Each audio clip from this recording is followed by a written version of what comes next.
Bapa yang di surga pasti akan menyediakan, melengkapi, menjaga, memelihara secara berkelanjutan dari kekekalan sampai kekekalan dalam kehidupan kita. Dia adalah gembala yang baik. Yohanes pasal 10 ayat 11, firman Tuhan berkata, kata Yesus, akulah gembala yang baik. Gembala yang baik memberikan nyawanya bagi domba-dombanya.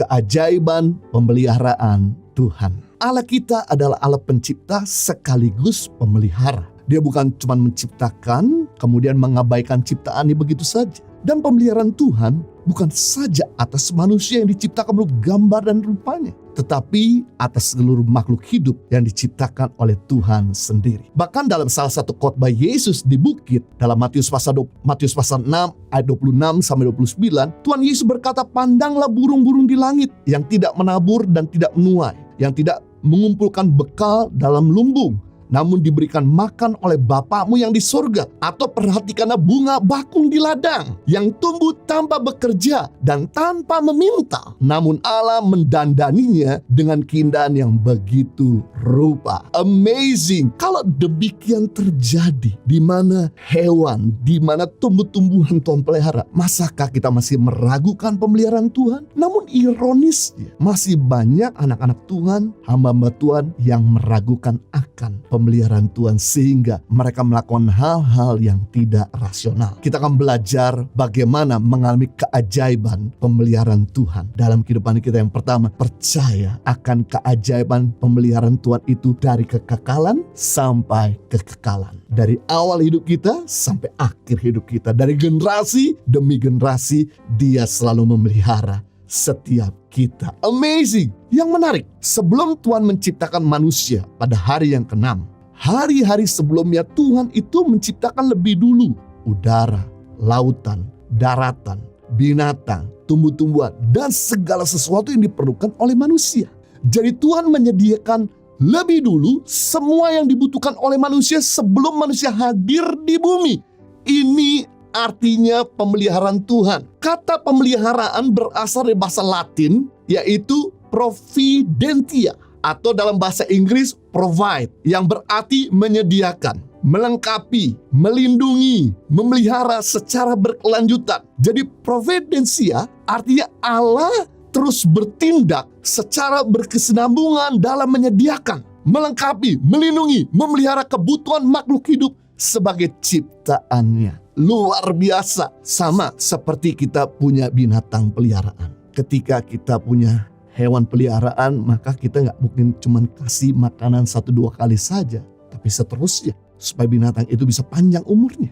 Kita bukan cuma kasih tempat tinggal yang kondusif, tapi kalau sakit kita akan obati. Dan kalau sakit pun kita akan rawat sampai sembuh dan lain sebagainya. Jika kita sebagai manusia bisa memperhatikan hewan peliharaan kita dengan sangat baik, apalagi Bapa yang di surga pasti akan menyediakan, melengkapi, menjaga, memelihara secara berkelanjutan dari kekekalan sampai kekekalan dalam kehidupan kita.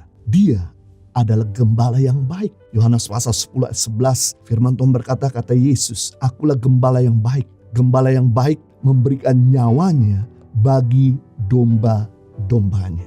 Bicara gembala yang baik, ada gembala yang selalu all out, yang memberikan segala-galanya, yang siap mati bagi domba-dombanya.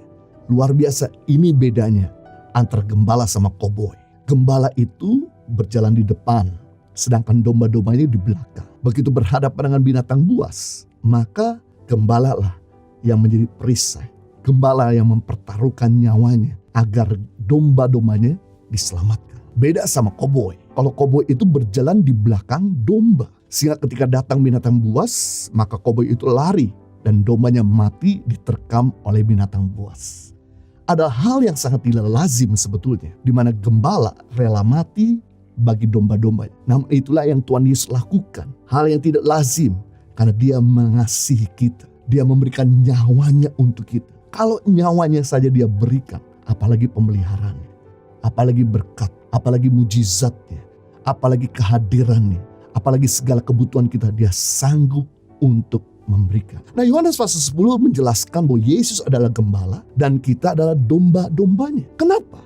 Kita digambarkan sebagai domba, bukan digambarkan sebagai binatang yang lain yang lebih kuat seperti singa, kuda, gajah, harimau, dan lain sebagainya. Kenapa?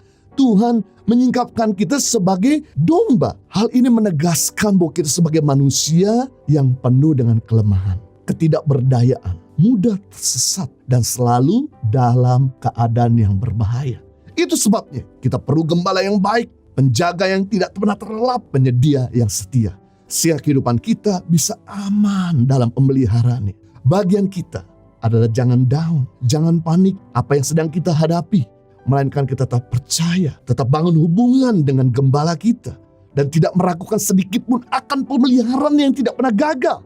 Maka Tuhan akan melakukan bagiannya dalam kehidupan kita. Sebelum Adam ada di muka bumi, Tuhan sudah menyiapkan semua kebutuhan-kebutuhannya. Sama ketika bangsa Israel masuk ke padang gurun, selama 40 tahun ada di padang gurun, Tuhan setia menyediakan roti dari surga setiap hari, daging untuk mereka makan, air untuk mereka minum, tiang awan di siang hari agar mereka tidak kepanasan, tiang api di malam hari agar mereka tidak kedinginan.